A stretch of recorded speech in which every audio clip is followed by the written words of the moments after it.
What's going on, guys? We have some recent Iren news to talk about, and then we'll take a look at its chart. We also have some Bitcoin news to go over. Spot Bitcoin ETFs brought in $1.19 billion in inflows, and this was their biggest single day since July. This was, of course, on Monday, yesterday, as of this upload. They pulled in $1.19 billion, and yesterday was a pretty great day for not just the Bitcoin miners, but also Bitcoin. Although today is a bit of a different story, we are seeing a pullback. But looking more into this, BlackRock's fund, dominated the inflows with $970 million, or 81% of the total inflows.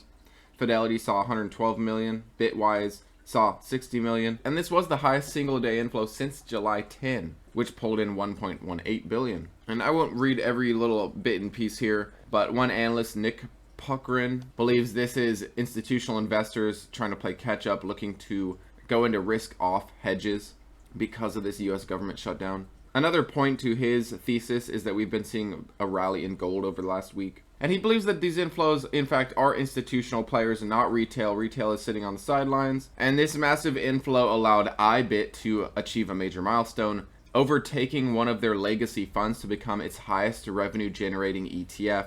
All this in less than 2 years. And we do have some growing profit-taking pressure. Large holders transferring Bitcoin to exchanges have hit a 30-day high, and the RSI has spiked above 84. We have a little bit of overheating as of late, maybe a little retracement, a little cool down is in order, and that would be healthy. Q4 is historically the most bullish quarter. And this is true, especially on a peak year. Look at 2021. Bitcoin ended 2021 at about $70,000 before starting to retrace, starting to get into crypto winter. Fantastic Q4 for Bitcoin in a peak year, which we are in. Again in 2017, finishing off the year, October, November, December. Amazing. Bitcoin went from like $3,000 to about $20,000 in that time frame. Another peak year from October to the end of the year, went from about 100 to 1,000 or more. I do think Bitcoin has a really good shot of seeing 150,000 to end this year. And after this retracement, it's about a 22-23% move away. Going to the daily, we're now no longer overbought on the RSI. A little bit of a retrace. I wouldn't be surprised to see Bitcoin consolidate in between 120,000 and its all-time high of roughly 125. We just barely broke our all-time high that was established back in August of 2025. Hit new prices not seen before, and now we're starting to retrace.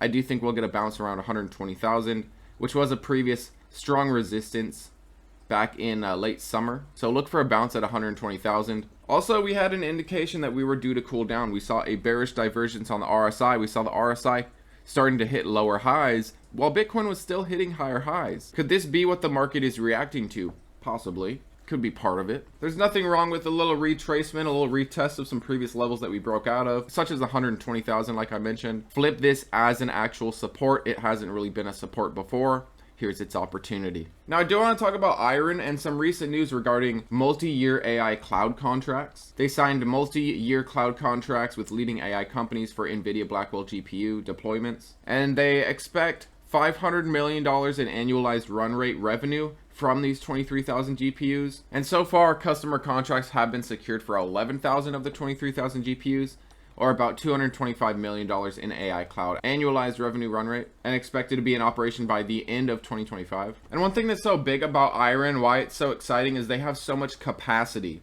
Not only are they the most efficient Bitcoin miner, but they also have a lot of capacity for infrastructure, a lot of room to have a lot of GPUs. With their British Columbia campuses and their Horizon 1 and 2 data centers in Childress, this is enough capacity for more than 100,000 of these GPUs. They have a lot of expansion potential. That's one reason there's so much excitement. Because let's face it, right now their revenue from AI, the revenue from HPC is minuscule compared to their Bitcoin mining side. There is a lot of excitement here about the future prospects of Iren. And I'll give you an example in their last mining update what their kind of revenue looks like. Some people believe this is purely an AI play. Some people believe they're making all of their money from AI and Bitcoin is a side thing, and that couldn't be further from the truth. But their AI will grow out one day to be bigger than the Bitcoin mining. That's my thought process. One day it will be, but it is far from that point. But I'll leave that down below in the description for you if you want to look over it. I did skip over a few things. Here is their last mining update. So in 1 month, they make roughly $80 million, give or take. A lot of this being from Bitcoin mining. Right now, or as of their last update, they make $2.4 million in revenue from their AI side of things. 76, almost $77 million from their Bitcoin mining in terms of revenue.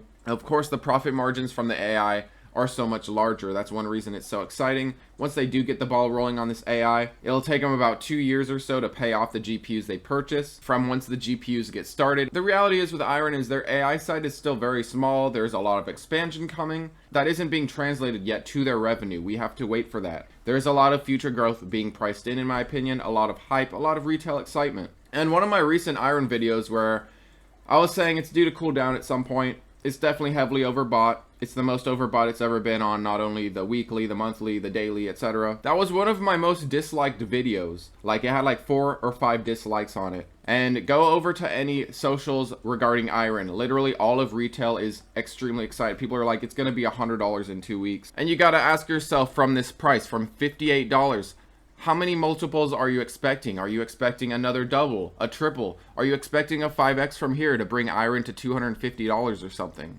Buying Iren here at $58 isn't the same opportunity as buying it during 2022 when it was as low as $1, where you could be buying it at $5, buying it at $10. How many multiples you can get from there are vastly more than how many multiples you can get from $58 while it's overbought on not only the daily, but the weekly. The most overbought it's ever been. The most overbought it's ever been on the monthly. So while I love Iren as a company, they're the most efficient Bitcoin miner. They have a lot of AI potential in the future.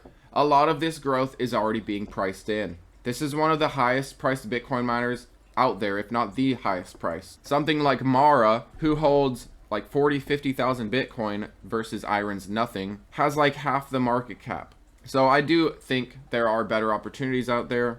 I do think other things can give you more multiples. Now, one thing we do have, this has been invalidated a few times, RSI divergences. We were set to see a lower high, but then it went higher. And this has happened a few times. Here's another opportunity for the bearish divergence to play out. We'll see if it does or doesn't. If Iren sees another huge green day, this will invalidate. So keep an eye on it. But we do have lower highs on the RSI, while we have higher highs on the chart. When this does play out, if it's not invalidated, if we don't see the RSI go higher, we do typically see a pullback from Iren. This happens many times throughout the cycle. We have seen it a lot of times, actually. Once you see that RSI hit a lower high, like here's a great example. Here's a lower high on the RSI from a huge spike. This is where that top on the RSI is, and the price actually basically went higher, if not equal highs. Where we saw the RSI fall off a cliff, that marked a top at that time in 2024. We saw a pretty massive pullback from 15 to as low as $6 after this RSI divergence played out. Excuse me. How about another time? There's a lot of examples. We saw the RSI hit a lower high here, but the price went higher. And that did mark a top. It went from $7, $8 down to $3. I'm not saying an RSI divergence here will bring it to like $10, $15 or something. I think that's kind of unlikely. But, you know, look for pullbacks. If you're looking to get in, don't buy the all-time highs. Buy the dips.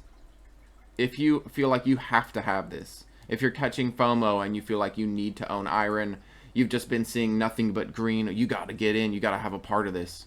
Retail is definitely getting greedy, there's no doubt about it. And this is also not the time to short. Wait for a break of structure. Like I said, watch this trend line get broken. It hasn't yet. It started in April of 2025. It's just been consistently going in this direction. It is getting a bit far from this trend line. I wouldn't be surprised to see a pullback and look for a bounce on this trend line somewhere. Look for a bounce. If we don't bounce on this trend line, that could be some bad news for Iren. So long story short, I'm very bullish on Iren. As a company, I really like them. If you love Iren like I do and you want a larger position, I guess it's a good DCA if you have a long-term mindset. If you really believe in their AI growth over the long term, if you believe that they're going to remain the most efficient Bitcoin miner. But what say you guys? Are you buying Iren here? Are you trimming, taking some profits, preparing for some better times to add, or adding into some other Bitcoin miners? How do you feel about Bitcoin hitting new all-time high, starting to retrace a bit today?